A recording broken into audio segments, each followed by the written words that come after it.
أيها الإخوة الكرام، الإنسان يجب أن يكون إيجابياً، ودائماً إذا طعنت في الظهر فاعلم أنك في المقدمة. إذا طعنت في الظهر فاعلم أنك في المقدمة. ولا بد للمؤمن من مؤمن يحسده، أو منافق يبغضه، أو كافر يقاتله، أو نفس ترديه، أو شيطان يغويه. أيها الإخوة الكرام، من أمراض النفس التشاؤم والسوداوية والنظر إلى السلبيات فقط، وعدم توقع الخير واليأس والإحباط. هذه أمراض تصيب النفس، ولكن هذه الأمراض تصبح وبائية عند الملمات والنوازل. عند الملمات والنوازل تغدو هذه الأمراض التي كان من الممكن أن تصيب الإنسان تغدو وباءً. فلذلك لا بد من أن نقتدي برسول الله صلى الله عليه وسلم وهو المعصوم، أن نقتدي بأنه كان يحب الفأل الحسن. فالتفاؤل أيها الإخوة روح تسري في النفس، تجعل الفرد قادراً على مواجهة الحياة، وعلى توظيف إمكاناته في الخير، وعلى تحسين الأداء، وعلى مواجهة الصعاب. والناس يتفاوتون في ملكاتهم، يزيد في الخلق ما يشاء، ولكن الناس جميعاً قادرون على أن يكونوا متفائلين، والتفاؤل يصنعوه بأيديهم. والجبرية المطلقة إن في العقيدة أو في التصور يأس مطبق وانتحار بطيء. واعتقاد المرء أنه ريشة في مهب الرياح ورهن للطبائع والأمزجة التي ركب عليها أو ورثها عن والديه أو تلقاها من بيئته الأولى، وأن ليس أمامه إلا الامتثال، هذا إهدار لكرامة الإنسان. فلا بد من اتخاذ قرار بالتفاؤل، فالتفاؤل قرار ينبثق من داخل النفس. هذه أول حقيقة في التفاؤل. التفاؤل نحن جميعاً قادرون عليه، ونصنعه بأيدينا، واثقين بربنا، معتمدين على التوحيد، وأن الله سبحانه وتعالى في السماء إله وفي الأرض إله، وما لكم من دونه من ولي ولا يشرك في حكمه أحدا، وإليه يرجع الأمر كله فاعبده وتوكل عليه، ولله الأسماء الحسنى فادعوه بها. أيها الإخوة، لكن المظهر أحياناً يوحي بالتفاؤل. هذا الذي مشى متطامناً غضب منه عمر الفاروق، قال: ارفع رأسك متى موت علينا ديننا.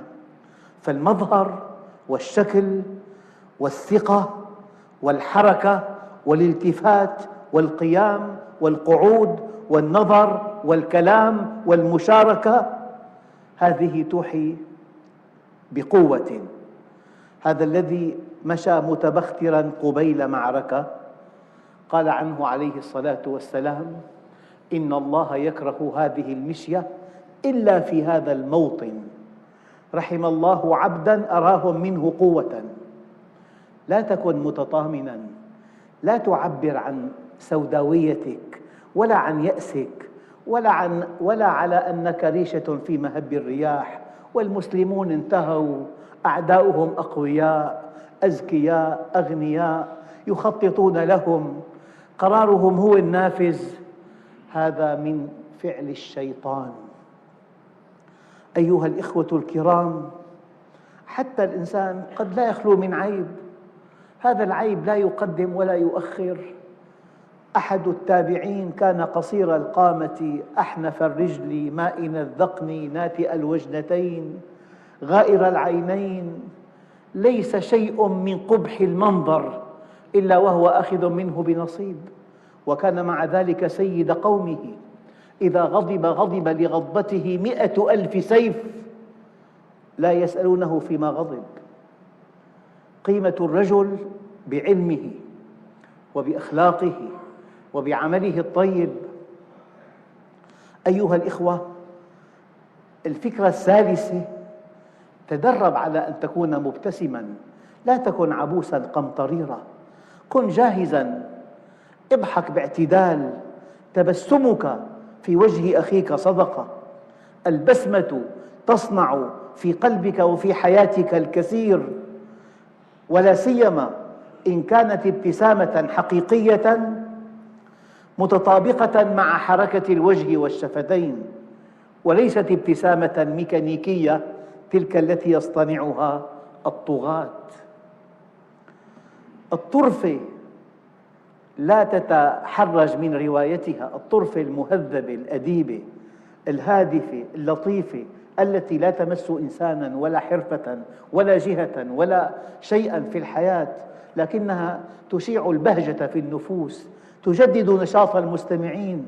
هذه لا تظن بها. حتى تعلمنا في الجامعة في كلية التربية أن الفكاهة في التعليم لها دور كبير، وقد أثبتت بعض الأبحاث الطبية أن المرح احتمال إصابته بأمراض القلب أقل بكثير. المرح. نعم. أيها الإخوة، هذه الطرف التي يصنعها الناس أو يروونها، وقد يكون الرواة من الوقورين والمشاهير والعلماء والساسة، وحينما تروى هذه الطرف لا تتضعضع مهابتهم إطلاقاً، يزدادون محبة للناس ويزداد الناس حباً لهم. المؤمن يألف ويؤلف، المؤمن متفائل، المؤمن ضحاك بسام، والتبسم صدقة كما قال عليه الصلاة والسلام. والإمام الشافعي رحمه الله تعالى يقول: ليس من المروءة الوقار في البستان. يعني أنت في نزهة، لما هذا الوقار الزائد وهذا الكهنوت وهذا الوضع المخيف؟ أنت في نزهة. كان إذا دخل بيته بساما ضحاكا، كان إذا دخل بيته كواحد من أهل البيت، كان يمشي ويضع الحسن والحسين على ظهره تأليفاً لقلوبهما. أيها الإخوة الكرام، ليس معنى هذا أن يكون الضحك هدف حياتنا أبداً، لكن الوضع الكئيب السوداوي المتشائم اليائس الذي لا يبتسم ولا يضحك ولا يفرح من حوله، يعني هؤلاء الذين يفرحون الصغار لهم قصر في الجنة. والله عز وجل يقول بالمناسبة: الإنسان هو الكائن الوحيد الذي يضحك، وأنه هو أضحك وأبكى. فإذا ضحكت وأدخلت على قلب أهلك السرور، ما الذي يمنع؟ إذا ضحكت وأدخلت على قلب من حولك السرور، ما الذي يمنع؟ أيها الإخوة الكرام، هناك أناس كثيرون يجددون نشاطهم بطرفة بريئة، بموقف يدعو إلى الابتسام. هذا شيء من لوازم التفوق. الحقيقة الرابعة: املأ قلبك بالطيب، لا تكن شاكاً، لا تكن قناصاً، لا تكن سيء الظن. املأ قلبك بالطيب، انوي النية الطيبة، لا تحسد الناجحين. أم يحسدون الناس على ما آتاهم الله من فضله؟ أم يحسدون الناس على ما آتاهم الله من فضله؟ حتى لو كان الذين نجحوا وتفوقوا زملاؤك، نجاحهم بفضل الله ثم بفضل جهدهم وكدهم وسعيهم. عليك أن تعمل مثلهم، ولا تتمنوا ما فضل الله به بعضكم على بعض. للرجال نصيب مما اكتسبوا وللنساء نصيب مما اكتسبن، واسألوا الله من فضله.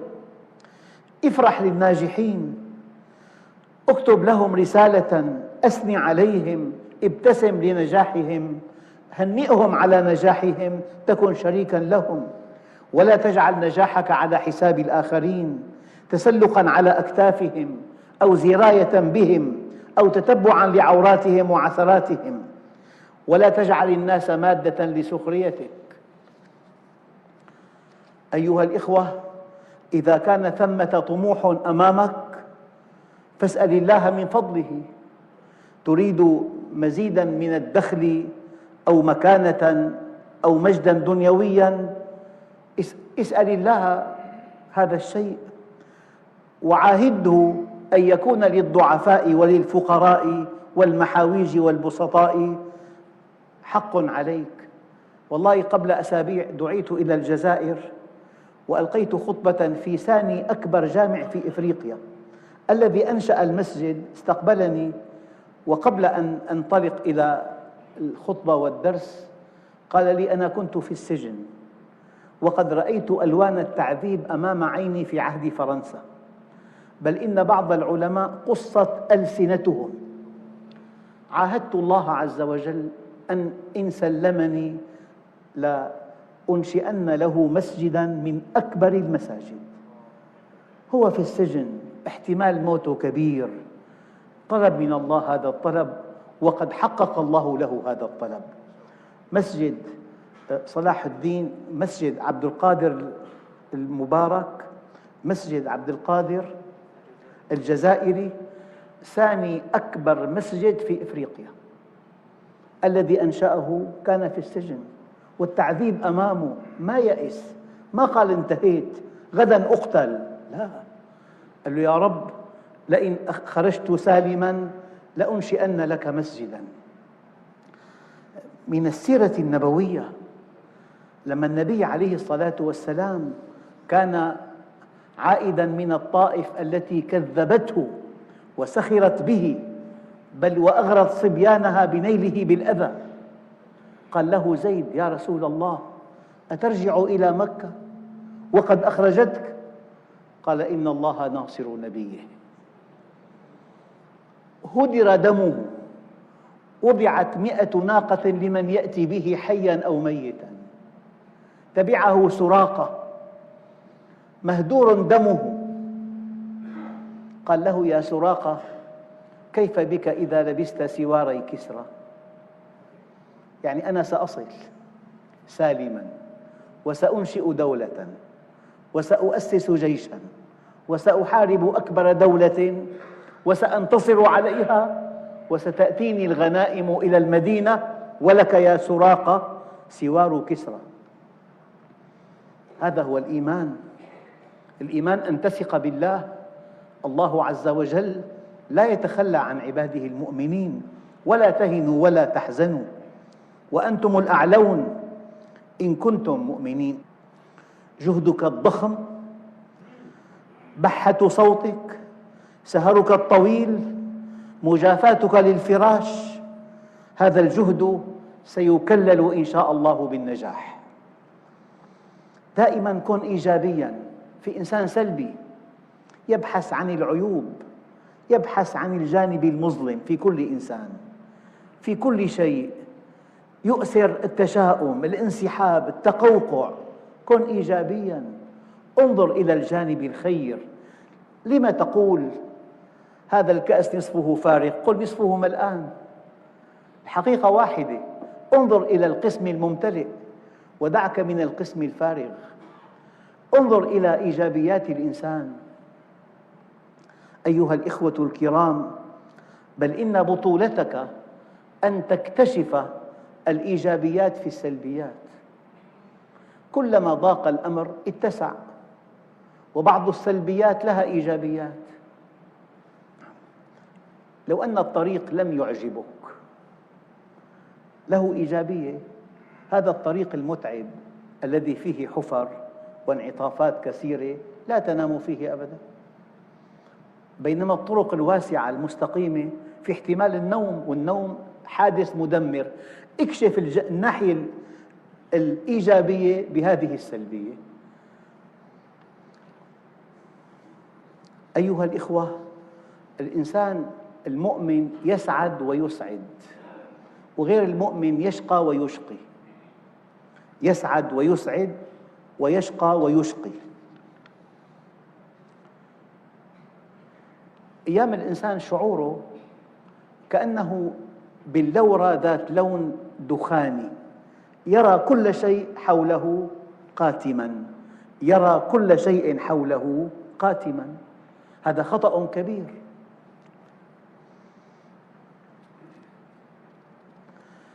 ثم أن تفهم، أن تنظر إلى الناس على أنهم جميعاً جهلاء أغبياء متخلفون، وأنت وحدك الفهيم والذي أدركت حقيقة الحياة. هذا خطأ كبير. من ظن أن الناس أغبياء فهو أغباهم. الخير في وفي أمتي إلى يوم القيامة. أمتي كالمطر لا يدرى أولها خير أم آخرها.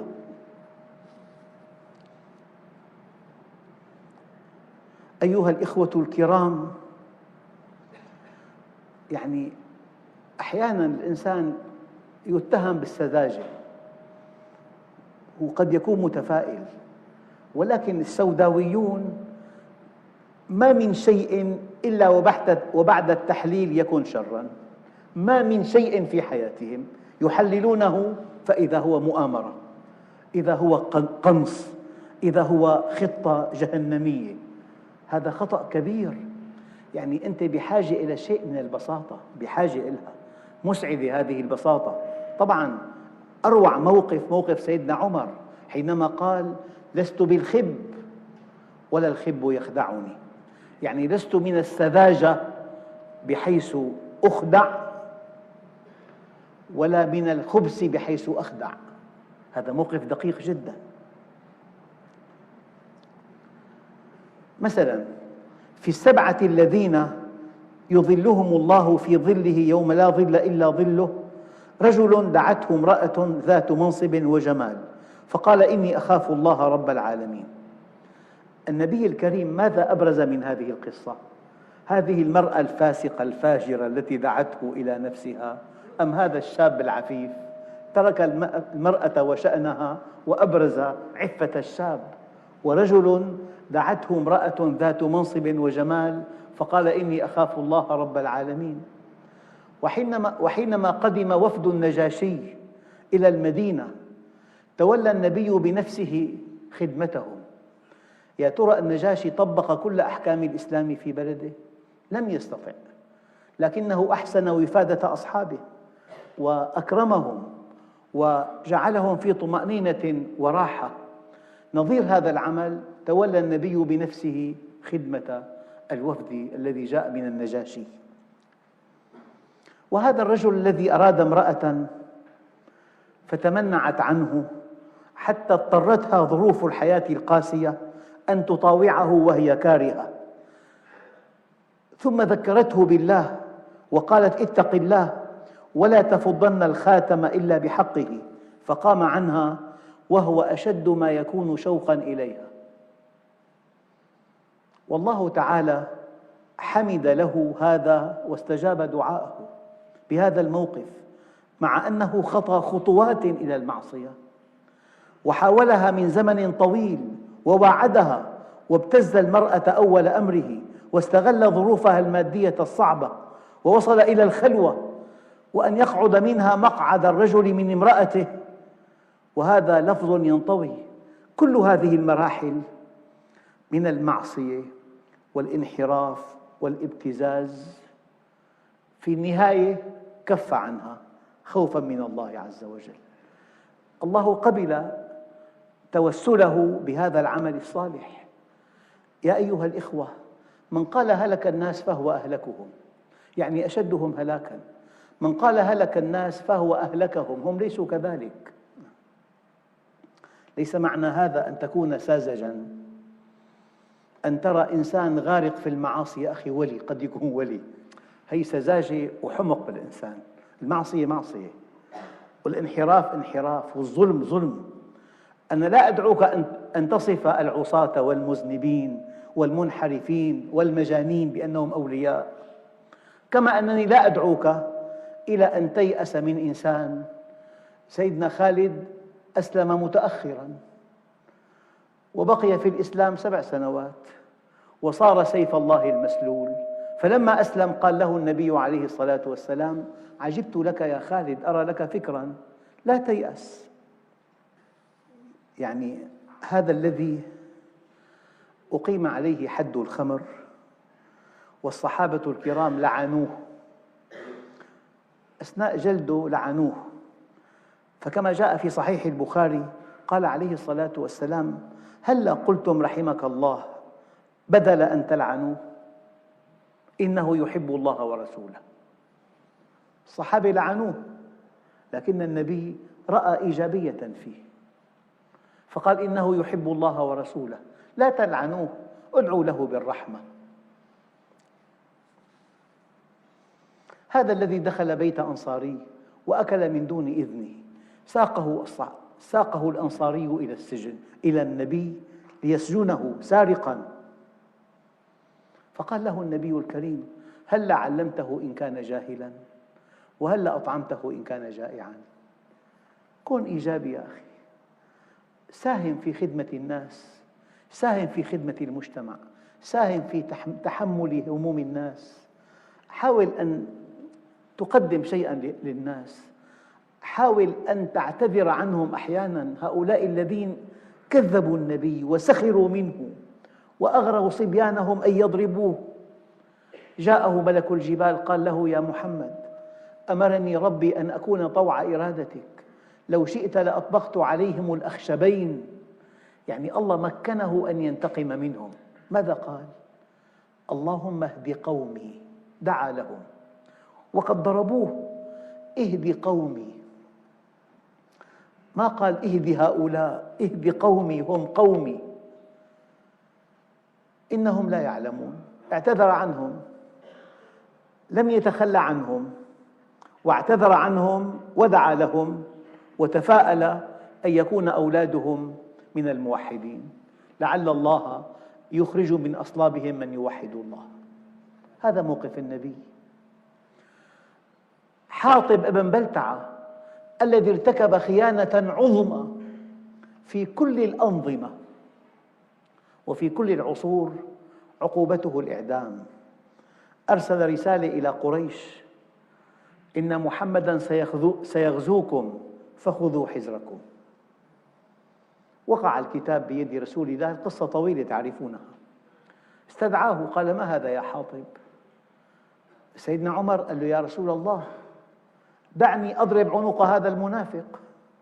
قال: لا يا عمر، إنه شهد بدراً. ما نسي له هذه.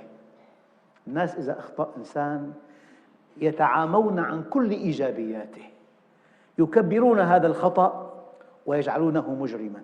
قال له: لا يا عمر، إنه شهد بدراً، إنه شهد بدراً. يا حاطب، لما فعلت هذا؟ قال: والله يا رسول الله ما كفرت ولا ارتدت، ولكنني لصيق في قريش، أردت بهذه الرسالة أن يكون لي عندهم يد أحمي بها أهلي ومالي، فاغفر لي ذلك يا رسول الله. فقال عليه الصلاة والسلام: إني صدقته فصدقوه، ولا تقولوا إلا خيرا. أيها الإخوة الكرام، الإنسان يجب أن يكون إيجابياً، ودائماً إذا طعنت في الظهر فاعلم أنك في المقدمة، إذا طعنت في الظهر فاعلم أنك في المقدمة. ولا بد للمؤمن من مؤمن يحسده، أو منافق يبغضه، أو كافر يقاتله، أو نفس ترديه، أو شيطان يغويه. السؤال الآن: لماذا جاءت تهم الكفار للنبي في القرآن الكريم؟ لماذا؟ السبب أن هذا درس للدعاة، أن هذا درس للدعاة. وقالوا ساحر أو مجنون، قالوا شاعر. التهم التي ألصقت بالنبي عليه الصلاة والسلام أثبتها الله في القرآن الكريم. فلذلك أيها الإخوة، لا بد من أن نكون إيجابيين.